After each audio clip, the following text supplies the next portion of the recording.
ẹ wá wo ohun tí Ṣọlá Ṣóbọ̀wálé ṣe níbi ayẹyẹ 60 ọdún tí Ọ̀gá Bello ti ń ṣiṣẹ́ tíátà. LIZZY ANJORIN tú àṣírí ẹni tó wà lábẹ́ aṣọ tó ń jẹ́ Gistlover. Ẹ jókòó ẹ gbọ́ ìròyìn náà lẹ́kùnrẹ́rẹ́. Níbi tí Ọ̀gá Bello ti ń ṣayẹyẹ 60 ọdún tó ti ń ṣe tíátà, táwọn èèyàn jàǹkàn-jàǹkàn bíi gómìnà ìpínlẹ̀ Kwara, gómìnà àná nípínlẹ̀ Èkó Babátúndé Fáṣọlá àtàwọn òṣèré lóbìnrin lọ́kùnrin péjú síbẹ̀ ni Ṣọlá Ṣóbọ̀wálé ti dúpẹ́ lọ́wọ́ Ọ̀gá Bello lórí ìkúnlẹ̀ rẹ̀ wípé òun dúpẹ́ fún ohun tó ṣe tọ́lọ́run lò fún òun láti gbóhùn dé ipò tóun dé lónìí, tí òun sì dúpẹ́ láti inú ọkàn òun wá, àti wípé kì í ṣóhun nìkan lọ̀gá Bello kópa ribiribi nínú ayé rẹ̀, ṣùgbọ́n ọ̀pọ̀lọpọ̀ ènìyàn àtàwọn tó ti kú àtàwọn tó wà láyé lọ́kùnrin lóbìnrin gbogbo èèyàn ni Ọ̀gá Bello ti kópa ribiribi nínú ayé wọn. LIZZY ANJORIN ti sọ ẹni tó wà lábẹ́ aṣọ tó ń jẹ́ Gistlover tó ń tú àṣírí àwọn òṣèré tíátà. Ẹ gbọ́ ohun tó sọ. We are here to expose Gistlover. We are here to expose Gistlover.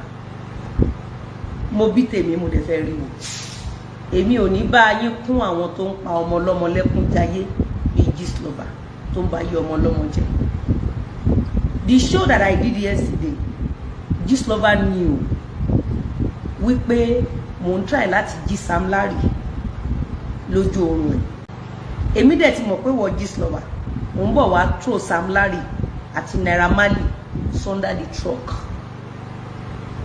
Inú mi dẹ̀ dùn wípé fídíò tí SAMLARRY ṣe ìwọ Gistlover ó proof ẹ̀ fún wa wípé SAMLARRY kò mú ẹ lọ́rùn ọwọ́. Let me tell you one secret. If Gistlover is blackmailing you, the worst thing you could do is to run away from social media. Sori tí Gistlover bá ń parọ́ mọ́ ẹ lálàkọ́kọ́ tó o bá ní làákàyè àti deal pẹ̀lú Gistlover ó máa máa jẹ lọ. Ẹlẹ́ẹ̀kejì tó o bá ní làákàyè àti gbé ọ̀rọ̀ kalẹ̀ ó máa máa jẹ lọ. Ẹlẹ́ẹ̀kẹta wàá rí pé Gistlover kò sọ kankan. Ó dúró díẹ̀ SAMLARRY. Gistlover dúró díẹ̀ kó wá fọwọ́ ara ẹ̀ kó fi bà yé ara ẹ̀ jẹ́. Torí material tó fún Gistlover ìwọ SAMLARRY, material tó fún Gistlover ó fi hàn pé àtiwọ SAMLARRY o àti gbogbo àwọn tó wà ní agbègbè ẹ ní ìmọ̀ nípa social media. Social media is an institution on its own. You have to be ahead of Gistlover. You don't understand? SAMLARRY, imagine tó bá jẹ́ pé àjọ máa ń sọ̀rọ̀. You now call me to notify me that you want to talk to very dark man. I would have told you yesterday that let Nigeria knows that maybe there is a petition somewhere. Even very dark man that interviewed you, very dark man doesn't deal with Gistlover the way you, SAMLARRY, you are behaving. I knew Gistlover is coming to bury you and Naira Marley once and for all, because you guys are behind when it comes to Gistlover, when it comes to social media. Gistlover is social media is an institution. If you don't understand the game, you can never win the game. Alhaji Abdulateef làwọn àlọ́lọ́run tó máa bá wọn ṣe ni wípé wọ́n ní kán ní ìyàwó tó gbọ́n nínú tó gbọ́n níta tó lè tètè study game yẹn tó dẹ̀ lè tètè understand it. If not, there is no how you can win the game. SAMLARRY, how can you come online láti wá fún Gistlover ní cheap material to ridicule you and Naira Marley? Ẹ bá mi share show. When I was firing you yesterday, a lot of people would think maybe I hate you. I did not hate you. Torí mo mọ̀ wípé Gistlover is patiently waiting for you to come and shoot yourself. And you did. Number one, SAMLARRY, Naira Marley. Some months ago or so, maybe a year or some months ago, ó dà pé àwọn kan ti clear, bóyá court ló clear SAMLARRY. But lo social media láti be spread there.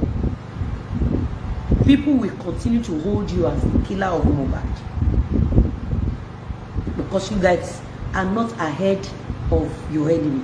And one thing is this, Sam Larry, 99.9% people around you are working for this lover. So you will never understand the game until the day you are ready to learn the game. Now, you watch this lover, Magbo, you want to call. O lọ gbé video kan jáde. Video tó gbé jáde yìí. Video tó gbé jáde yìí. Kí ni video yìí ní ṣe pẹ̀lú signing Mohbad? Tí Mohbad ń ṣiṣẹ́ lábẹ́ nígbà tó wà láyé. Kí ni video photo tó post kí ló ní ṣe pẹ̀lú ọjọ́ tí Mohbad kú? Ọjọ́ wo ni Mohbad kú? Ọjọ́ wo ni nǹkan yìí ṣẹlẹ̀? Eni, this lover, if you are not behind this attack on Mohbad in order to force Mohbad out of Naira Marley's entourage, you will not be mounting or be talking about this.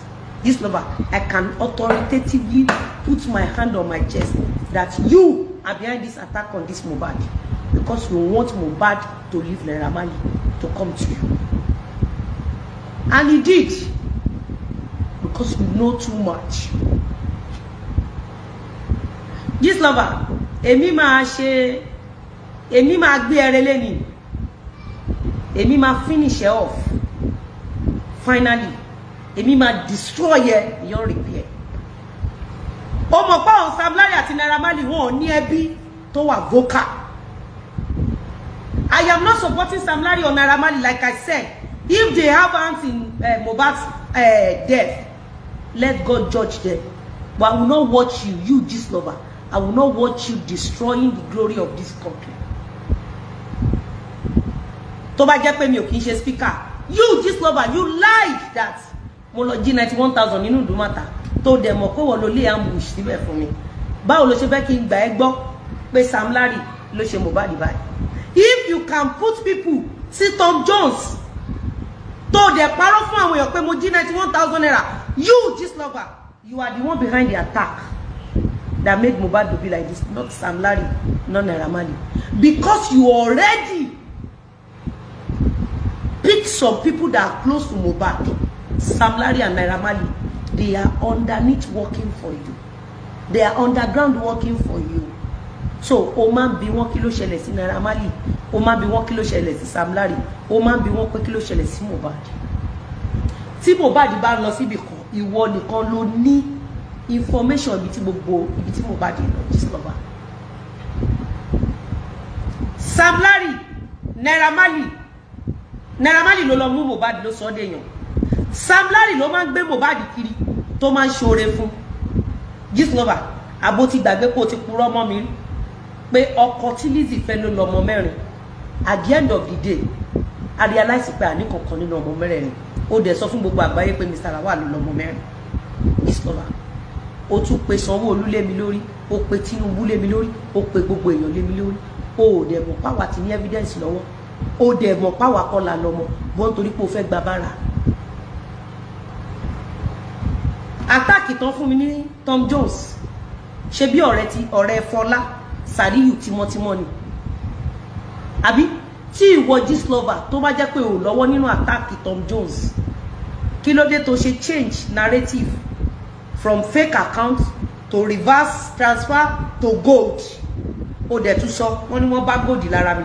Ó tún wá gbé mi lọ sí TVC níbi tí wọ́n ti máa mọ sàárì ọmọ wọn. Àwọn yẹn wá sọ pé the said gold was found on me. This lover, another thing is this. Ǹjọ́ mọ̀ pé gbogbo ìṣẹ̀dá tó súnmọ́ ló lu ọ́fíìsì wọn ló fi ń fa ènìyàn. Gbogbo newscaster tó súnmọ́ ló lu ọ́fíìsì wọn fi pa ènìyàn.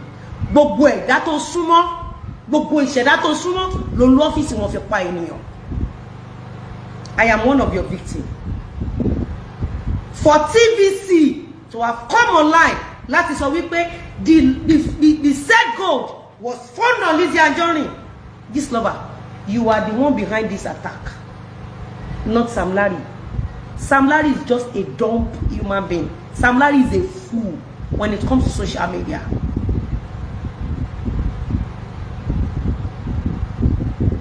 Sam Larry does not know anything and is not ready to learn. Sam Larry needs to quit some businesses and come online to come and learn. You're going lórí social media.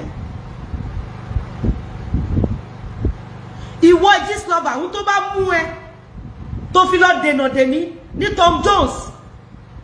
Ìwọ ló wà behind the attacking, and government should fish you out.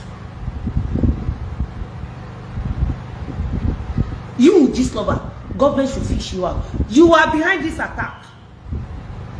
Are you not behind Iduma's attack? Ṣé SAMLARRY yàtọ̀ sí Mohbad fún mi another video. Tell us pé SAMLARRY ló attacking you. Tí kò bá sí another video, ìwọ ló wà behind, ìwọ this lover ló wà behind the attacking Mohbad. Ìwọ ló package gbogbo ẹ̀. Ọ̀rẹ́ Sàríyù ẹnu show ṣe bó ló ṣígèlè lórí mi. One video bí wọ́n dẹ̀ send ẹ̀ sí ẹ. The same thing ló ṣẹlẹ̀ sí Samuel, ló ṣẹlẹ̀ sí Mohbad. Gbogbo wọn ṣe ń nà Mohbad, wọ́n video ẹ̀, wọ́n send ẹ̀ sí ẹ, ó dẹ̀ ń tọ́jú ẹ̀. Video to provide clearly tí ó ṣe sí lọ́wọ́ Instablog.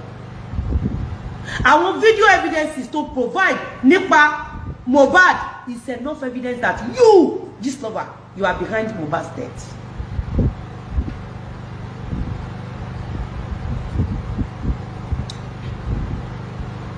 Juliet Adekola forget SAMLARRY is a man. Forget him. He's a man.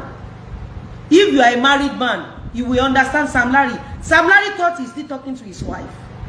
SAMLARRY ò tí mọ̀ lọ́rùn, and that is how they behave. That is how men. That is typical Yoruba men. That is why you will see them. They will put one wife in their house. They will bring another one. They will bring another one, forgetting the fact that àwọn obìnrin táwọn kó jọ ilé pa àwọn. Nínú gbogbo species tó bá wo ẹ̀yà ta ní Nàìjíríà. Nàìjíríà tó bá wo Yorùbá. Yorùbá ló máa ń fi ẹ̀mí ẹ̀ ta kite jù. Most especially Yorùbá, àwọn ló máa ń fi ẹ̀mí wọn ta kite jù. Bí eré ṣé image TV station ṣé kò bàjẹ́ for life. How can a whole TV station? Tẹ́ bá dé wo TVC station. Àbí ṣé bọ́n feature lọ́dọ̀ Adotoshi. Amebo just over failed actress. Ó ṣe jẹ́ pé time yẹn ni TVC sọ wípé the set gold was found on Lizzy Anjorin. Adotoshi just lover. Anybody tó bá sọ pé òun ò mọ just lover, òun wá just lover. Gbogbo orí burúkú tó ṣe lórí social media fún àwọn ọmọ ọlọ́mọ á ṣẹlẹ̀ sí wọn tọmọtọmọ wọn. Nigerians, listen to me. This is where you can listen to the truth. This is Chief Mrs. Lizzy Anjorin, not just the chief. This is I, Chief Mrs. Lizzy Anjorin. Tó bá gbọ́ pé mo lọ sí station. Excuse me, they may take me to station because I'm defending myself. Tó bá gbọ́ pé wọ́n gbé mi lọ sí court. They may take me to court because I'm defending myself, but not on blackmailing people.